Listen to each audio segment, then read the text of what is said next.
இதே இதில் பார்த்தீங்கன்னா முட்டைகள்பாங்க கைப்பிடி இல்லாமல் கேட்பாங்க சில பேர். என்னென்னா வாஷ் பண்ணுறதுக்கே சௌரியமாக இருக்கிறதுனால கைப்பிடி இல்லாமல் வரும். இதுலேயும் பார்த்தீங்கன்னா இதே திக்னஸ் தான். 3 கிலோ 3.5 கிலோ 2 கிலோ என்ன வெயிட்டில் கூட வரும். சைஸ் வந்து 10 இன்ச்சிலேருந்து 15 இன்ச்சு வரைக்கும் சைஸ் இருக்குது. சூப்பராக இருக்கும். தண்டவாள கல்லும்பாங்க. நல்லா நல்லா சூப்பராக இருக்கும். கல் தோசைலாம் நல்லா ஒட்டாமல் நல்லா வரும். அடை தோசை எல்லாமே ஊற்றிக்கலாம் அதில். இதே தான் உங்களுக்கு அயன் கல் கையில் ஹேண்ட்மேடு. இது கையில் அடித்தது. பேப்பர் ரோஸ்ட்டு இந்த மாதிரி உங்களுக்கு ரவா தோசை இந்த மாதிரி போடுறதுக்கு ஒரே மாதிரி ஃப்ளாட்டாக இருக்கும். புளி இல்லாமல் ஆனியன் தோசை இது மாதிரி போடுறதுக்கு நல்லா ஒரே மாதிரி ஃப்ளாட்டாக இருக்கும். வெயிட் பார்த்தீங்கன்னா 3 கிலோ 4 கிலோ அந்த ரேஞ்சில் வரும். சைஸ் வந்து 11 இன்ச்சில் 13 இன்ச்சு வரைக்கும் சைஸில் வரும். அதே ஹேண்ட்மேடு தான் இதுவும்.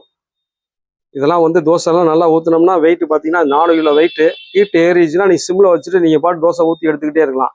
கடையில் நல்லா தோசை பேப்பர் மாதிரி தோசை நல்லா வரும், ஒட்டாமல் வரும். இதே தான் பார்த்தீங்கன்னா ஹேண்ட்மேடு. நான் சொன்ன மாதிரி மிஷின் மேடில் ஹேண்ட் இது உங்களுக்கு எதுவுமே ஜாயிண்ட் இல்லாமல் இருக்கும். இதில் தனியாக வெல்டு தனியாக வச்சுருப்பாங்க. இது வந்து ஹேண்ட்மேடு உள்ளது. சைஸ் இதே மாதிரி சதுரக்கல்ல 1க்கு 1 சைஸ் எல்லா சைஸ்லையும் கிடைக்கும். இதுவும் அதே இதில் சைஸ் பார்த்தீங்கன்னா 5 கிலோ வெயிட் இருக்கும். 2க்கு 12 சைஸ் இது. இதெல்லாம் நல்லா தோசை நல்லா ஒட்டாமல் சூப்பராக வரும் உங்களுக்கு. ஆனியன் தோசை பேப்பர் ரோஸ்ட்டு இது மாதிரி ஊற்றி கடையில் சாப்பிட்ற மாதிரி நல்லா ஊற்றி எடுக்கலாம். சூப்பராக இருக்கும். இல்லை புரோட்டா கூட போடலாம் வீட்டுக்கு. நல்லா திக்னஸ் எவ்வளோ இருக்கோ அவ்வளோ நல்லா ஒட்டாமல் வரும். இந்த ஐட்டம்லாம் நீங்கள் வாங்குறதா ஜியாலஜி மெட்டீரியல்ஸில் எல்லா ஐட்டமும் கிடைக்கும். நீங்கள் வாங்கிக்கலாம்.